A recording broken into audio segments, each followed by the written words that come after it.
ఇవాల్టి వీడియోలో కరివేపాకుతో అన్నాన్ని ఎలా తయారు చేసుకోవాలో చూపిస్తున్నాను.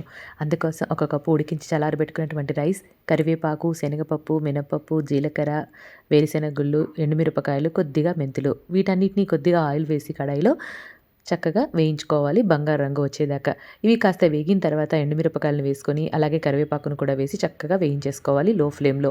కరివేపాకును మరీ నల్లగా అయిపోయేదాకా వేయించుకోకుండా కాస్త ఇలా వేగితే సరిపోతుందనమాట. వీటిని చల్లారిన తర్వాత మిక్సీ జార్‌లో ఉప్పుతో పాటుగా వేసి పొడి చేసి పక్కన పెట్టుకోవాలి.